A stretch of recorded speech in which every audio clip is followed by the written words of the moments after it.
Hello everyone, this is Grace. It is September the 16th, 2021, and today we're taking a look at the third vial of the Revelation. And let's go ahead and get to it. Revelation 16, verse 4.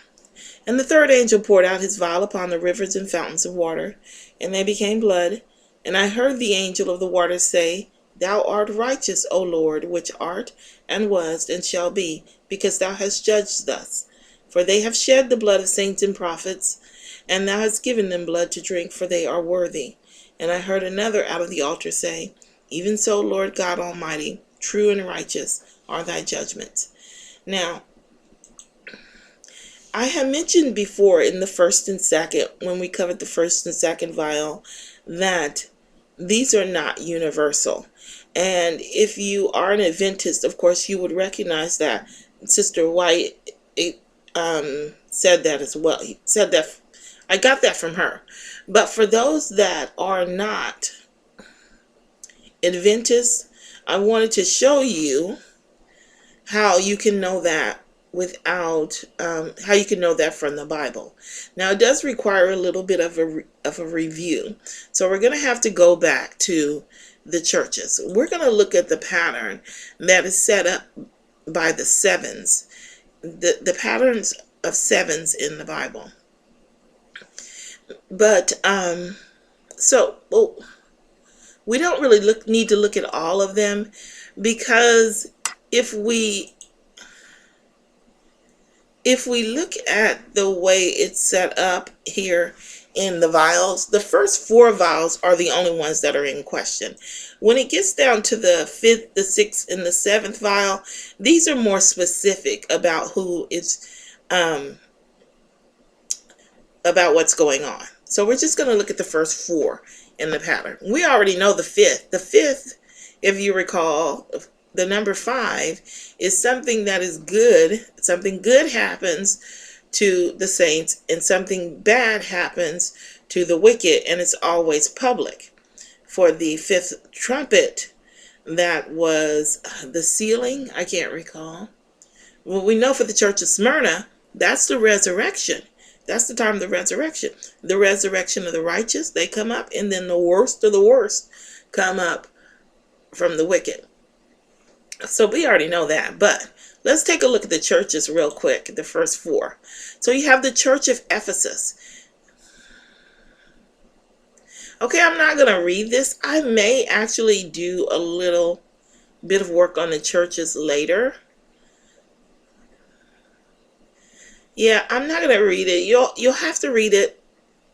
But I am going to explain to you that the church of Ephesus applies to us exclusively during the 9th hour church. And when we go to the trumpets, you see the exact same thing. The first angel sounded. This applies to specifically the 9th hour church. However, when you get to the second church, the church of Smyrna, I mentioned to you before that this was 144,000. Well, the 144,000 applies to the 9th hour church. True, but there's also the living saints that remain at the end of everything, right? So it rolls over into the 11th hour church. And the same with the third. The third primarily applies to the 11th hour church. But if you recall, we just did a video, actually. We just did a video about how the third angel is this is the false prophets. This is a warning about the false prophets. But where do the false prophets begin? They begin in the second. They begin during our time. So it's primarily for the 11th hour church, where the false prophets are going to get huge during the time of Revelation 13. But but it applies slightly to the 9th hour church as well. It's just not primarily, doesn't primarily apply to the 9th hour church. So these two roll over. Primarily for the 9th hour church, it rolls over into the 11th hour church. Primarily for the 11th hour church, it rolls over into the 9th hour church. And then the fourth, of course, applies to the 11th hour church exclusively. So exclusive for the ninth is for the ninth with a remnant for the 11th with a remnant for the ninth, and then exclusively for the 11th hour church. And that's the pattern that's set up for the at least the first four. So when you go to Revelation 16, since everything has already been set up in groups, you don't want to apply everything universally. You don't want to change the pattern that's been set up beforehand with the previous two examples. So it doesn't, even though we are taking this as literal rivers and fountains of water, first the sea, now the clean water is being attacked. Even though we know that it's going to be, like I said, if you want to apply it spiritually, you can. It's not the way that I see it, and I've given the reasons before. It's not all of the rivers and fountains of waters that are going to be attacked. We already know specifically that the rivers and fountains of water for the righteous are not going to be attacked. They're going to have clean water to drink, for sure. So they don't have to worry about this. It's just in certain areas of the world. Okay? And that's one of the ways that you can know. So anyway, let's continue on. And I heard the angel of the water say, Thou art righteous, O Lord, which art and wast and shall be, because thou hast judged thus. For they have shed the blood of saints and prophets, and thou hast given them blood to drink, for they are worthy. So they're speaking of the lost there. It tells you who they're speaking of here. I didn't pay much attention, I guess. And I heard another out of the altar say, Even so, Lord God Almighty, true and righteous are thy judgments. I put this in red because this is Jesus. I'm not sure why they didn't put it in red. I guess because he says Lord God Almighty. But this is Jesus. He says, and I heard another out of the altar. Let's search Revelation for altar.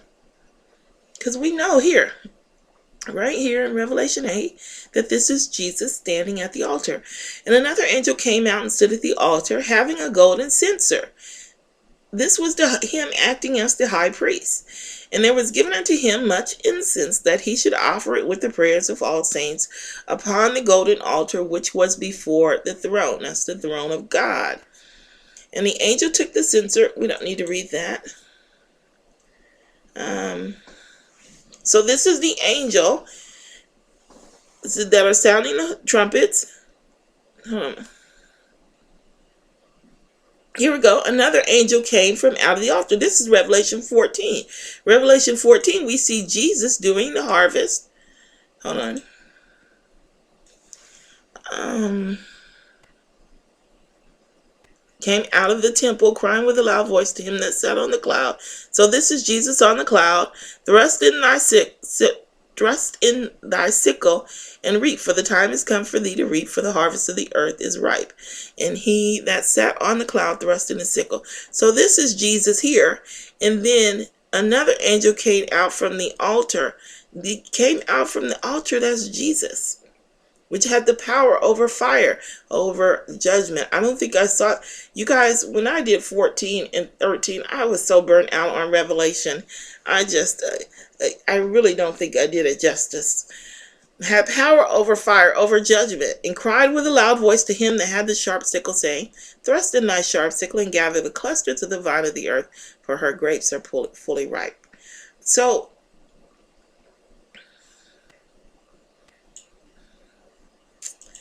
here in 16, where it says, And I heard another out of the altar say, Even so, Lord God Almighty, true and righteous are thy judgments. That's Jesus speaking. And since it wasn't in red, I wanted to highlight it for you in case you didn't see that. So we're going to leave this short and sweet. I'm not hot. I don't have a lot more to say about it. I don't have anything more to say about it, actually. So I will see you in the next video.